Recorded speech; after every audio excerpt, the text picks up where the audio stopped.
At just 10 years old, he did something no child should ever have to do. He wrote a letter to a judge, asking for one thing only: to never see his own mother again. In today's story, we share one of the most heartbreaking real-life stories ever recorded, a story that proves how childhood memories can shape an entire lifetime. This is not fiction. This is not imagination. This is a true human story that happened in Ohio, United States. It begins with a young American boy named Ethan. Ethan was born into what appeared to be an ordinary family. His father, Michael, worked long hours to provide for his family. His mother, Laura, stayed home, caring for Ethan and his younger sister Emily, who was still an infant at the time. From the outside, the family seemed quiet and reserved.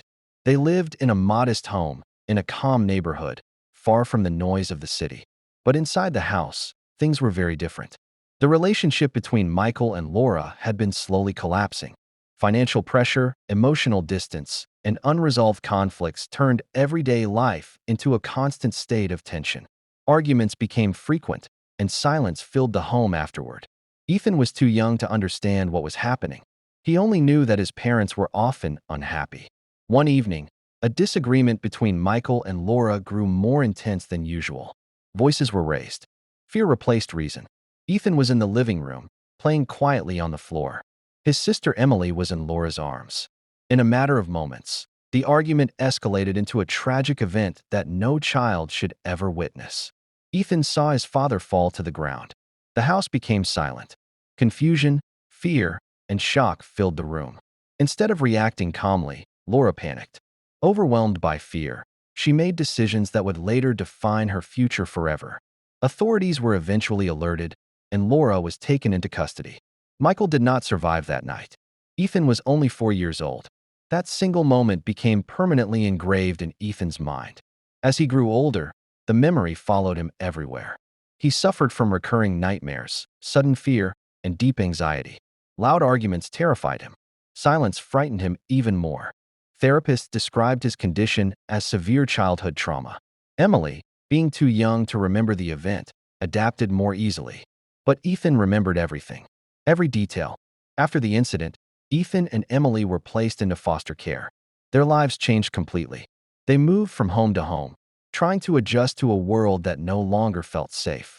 Eventually, they were adopted by a caring family who provided stability, education, and emotional support. Still, Ethan's fear never fully disappeared. He avoided conversations about his biological mother. He avoided questions. He avoided memories. For him, Laura was not a parent. She was a reminder of terror. When Ethan turned 10 years old, something happened that reopened every wound. He learned that his biological mother had already served 6 years in legal custody and was eligible for a new court review. There was a possibility that she could regain her freedom earlier than expected. For Ethan, this thought was unbearable. He feared that she might return. He feared that she might find them. Most of all, he feared losing the fragile sense of safety he had finally built. Unable to express his fear through words alone, Ethan decided to write a letter. Not to his family, not to his therapist, but to the judge. In his letter, Ethan described his memories, his fear, and his concern for his sister. He wrote that he still remembered that night clearly. He wrote that he did not feel safe. He wrote that he believed remaining apart was the best option. One line stood out above all others. "I believe it is safer for my sister and me if our mother remains where she is. I am afraid." The day of the hearing arrived. The courtroom was filled with lawyers, officials, and observers. No one expected what would happen next. The judge decided to read Ethan's letter aloud. As the words echoed through the room, silence took over. Adults lowered their heads. Some wiped away tears. This was not legal language. This was not strategy. This was the voice of a child. Laura was brought into the courtroom. For the first time in 6 years, Ethan saw her again. Their eyes met briefly. Ethan froze. Laura was given the chance to speak. She admitted responsibility for what had happened. She spoke of regret and poor decisions. She claimed that time in custody had changed her. She asked for understanding. She asked for forgiveness. She asked for a second chance. But the court had a responsibility greater than forgiveness. Psychological experts testified that Ethan was still deeply affected. Forced contact, they explained, could cause long-term emotional damage. After careful consideration, the judge made a decision. Early release was denied. Laura would remain in custody until completing her full sentence. Ethan felt relief, but also sadness, because deep inside, part of him still wished things had been different. Time passed. Laura eventually completed her sentence under strict conditions. She was required to live away from her children and was prohibited from contacting them. She moved to another state and lived quietly, carrying the weight of her past. Ethan and Emily remained with their adoptive family. Ethan grew stronger as an adult. Ethan chose a path inspired by his own suffering. He dedicated his life to helping children who had experienced trauma. He worked with organizations that supported young victims of domestic conflict. The letter he wrote as a child became a reminder of something powerful. Children remember. Children feel. Children deserve to be heard.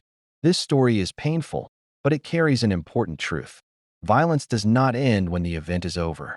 Its echoes live in memory, fear, and silence.